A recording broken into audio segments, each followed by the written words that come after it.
No, I know, I've been gone, so we're not going to waste any time. We are going to be previewing the New Orleans Saints versus the Tampa Bay Buccaneers.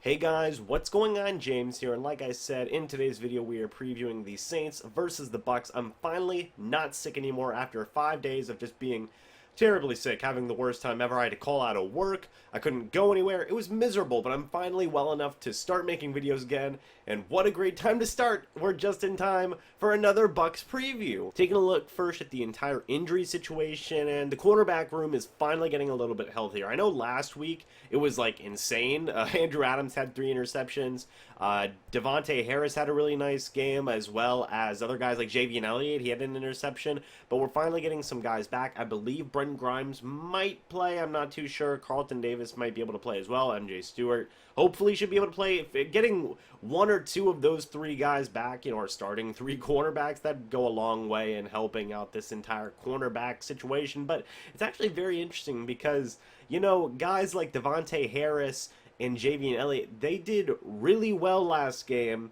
So I'm very curious to see, how much these guys, I know it's weird, but it's like, how much will they actually help? It'll be interesting to see how some of our starters do whenever they come back compared to how our backups did last week. That's going to be a very interesting comparison type thing. Maybe we'll start seeing more of guys like Davante Harris and Javian Elliott over guys like MJ Stewart and maybe Brent Grimes. Honestly, Brent Grimes will probably play a lot anyway, but it should still be a very interesting thing to see regardless. We all know about the Saints wide receiver options. Cameron Meredith, who honestly hasn't done a whole lot this season. I don't even know why I was worried about him in week 1. He has not done a whole lot since the Saints have signed him so far, but Michael Thomas and Alvin Kamara, it's the same song and dance. It's like the Panthers with their Greg Olsen and Christian McCaffrey, or the Falcons with their Julio Jones and Tevin Coleman or Devontae Freeman or whoever you want to put in that slot. All of these NFC South teams have a very good receiving back, like really freaking good, and then they have a pretty decent number 1 receiving option, be it a tight end or a wide receiver, and Michael Thomas and Alvin Kamara are no exception. They're probably the best pairing out of all 3 of the teams, out of the Saints, the Panthers, and the Falcons.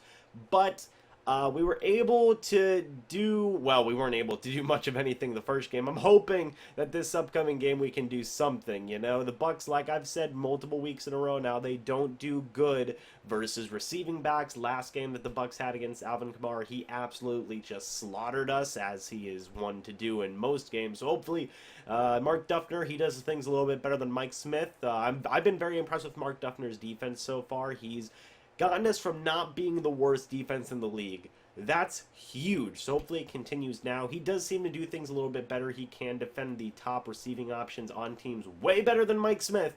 Way freaking better, and it's all about breaking it down and making things more simpler, which I like, and he's on the sidelines, which I like. I'm really loving Mark Duffner so far, so hopefully he has something cooked up to really prevent Alvin Kamara and Michael Thomas from not doing too much damage. I know they're going to do something. That's pretty much a given at this point, but hopefully we can contain them to not killing us too badly, you know what I mean? Watch out for Drew Brees as well, and I've seen some people say, well, and it's the same thing with Kamara and Michael Thomas, you can't stop Brees, you just have to slow Brees down, and really with the way the defensive line's been playing so far these past couple of games, I think that they have a very unique opportunity to really get some pressure on Drew Brees, get him out of his comfort zone, get him off his throws and whatnot, and possibly pick him off a couple of times, maybe once, maybe twice, I don't know, we'll see. There's a lot of momentum this Bucs defense is riding on so far, like a lot, like an astronomical amount. So let's hope it continues against Drew Brees. The defensive line's probably fired up. The entirety of the defense is probably fired up as well.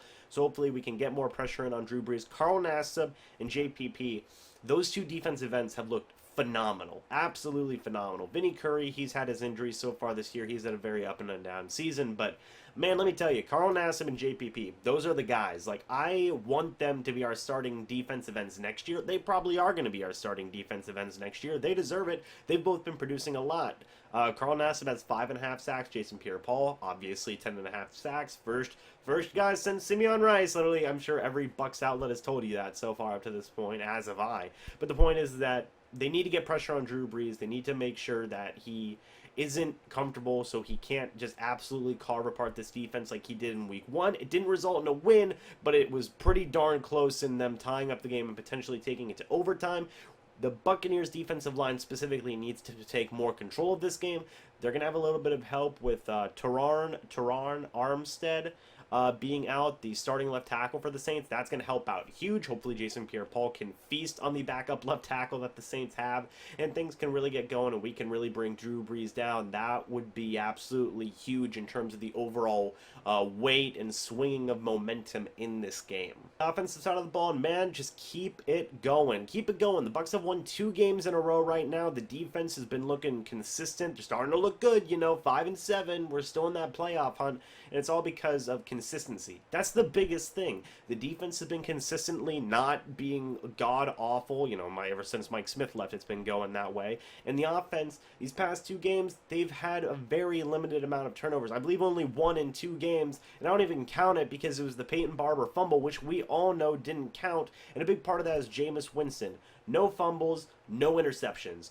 Huge. Huge, huge, huge, huge, huge. If Jameis Winston limits these turnovers, look at how great this team can be. They can win games against potential playoff teams and, the Carolina Panthers and other teams that they've played. That's not the point. The point I'm trying to make is, obviously you can win games when you limit turnovers, so let's keep it going, keep on using this momentum. That's been the theme that I've had this season, is take the momentum that you get from really positive moments and use it. Use it to the best of your abilities and whatnot. And so far, the Bucs have been continuing to do that, and it all starts with Jameis Winston not turning the ball over. That's a big part of this whole thing. If Jameis Winston can have another clean game, then the Bucs should be in a really good position here to win this game, absolutely, against a really high-tier playoff team. It just all depends on Jameis Winston, He's been doing good so far. I've been happy with Jameis Winston ever since he had that awful game with the Bengals. He got benched. Fitzpatrick came in, didn't do much. Jameis came back, and he was starting to look like good Jameis again. We need to see more of that. He still has all of his wonderful weapons. Deshaun Jackson probably isn't going to play, but honestly, he hasn't been very missed. I don't expect Deshaun Jackson to be here after this offseason, but you still have weapons like Mike Evans, Chris Godwin, who had a good game last week against Carolina Panthers, Adam Humphries, who has had a couple of good games in a row, 3 or 4 good games in a row. He's really underrated. I really want the Buccaneers to sign him, and you still have Cameron Brate, who's a very reliable option as well. Those 4 guys are just, they're good receiving options for any NFL team, like I've said multiple times this year, so I just want Jameis to just keep on doing his thing, keep on being good Jameis, and hopefully the offensive line can play a little bit better, and hopefully the run game can be there a little bit more, because I think that'll help out a lot as well. I just want more consistency from the offense. Keep on doing what they're doing, man. And finally, hey, Cairo Santos, keep it up. Everything, just keep the good train going, man. Don't take a step back. Let's keep it going, because when we're on the good train, we look like a playoff team. Let's just keep it going, man. Cairo Santos, make all of your kicks. He's looked pretty good so far. Like I've said, from the opinion of my community and from the opinion of you guys, it's you guys are pretty confident. You guys are very confident in Cairo Santos right now, especially more so than what you guys were confident in Chandler Catanzaro, who has recently signed with the Carolina Panthers. I thought that was interesting. But yeah, you guys are really liking Cairo Santos so far. I like him as well. We haven't necessarily had to have him kick a whole lot of field goals. He's kicked, I believe, 4 so far, so that's 2 per game. Hopefully he makes all of his kicks again. Keep it going. Brian Anger's doing a great job. Punt coverage team is doing again, as it usually does, another wonderful job. There's a little bit of an injury concern at the safety position with guys like Justin Evans probably not being able to play, among others. Maybe they bring back Keith Tandy, maybe not. He was just recently released from the Atlanta Falcons. I would like to see him back. Hopefully you guys would like to as well. Andrew Adams had a great game. I really hope Andrew Adams plays more as well. But yeah, guys, that's pretty much it for this entire preview. I think I've covered everything. It's basically just coming down to keeping all the good things consistent. And on the offensive side of the ball, no turnovers, defensive side of the ball, limit Drew Brees, get pressure on Drew Brees, and just try and stop the bleeding of what is Michael Thomas and Alvin Kamara. That's really all you can do for the most part, and I guess Mark Ingram to a certain degree. Saints offense is good, man. Saints offense is good, but hey, the Bucs already beat them once this year. Let's go for the sweep, man. Let's go for the sweep. I think that'd be pretty cool. But let me know what you guys think about all this down in the comment section below. How do you think the Buccaneers are going to do? Do you think they're going to win? Do you think they're going to lose? Me personally, I think it's going to be a final score of 35-28. Yeah. That's going to be my final score. So let me know what you guys think about all this down in the comment section below. Thank you so much for watching this video. Hope y'all enjoyed. And as always, I will see you in the next video. And thank you all for the get well wishes. I greatly appreciate that. I was very sick there for a couple of days, but I'm feeling better now. Can't wait to crack on with some more videos. But yeah, guys, that's it. See you in the next video. But until then, and as always, goodbye for now, and go Bucs.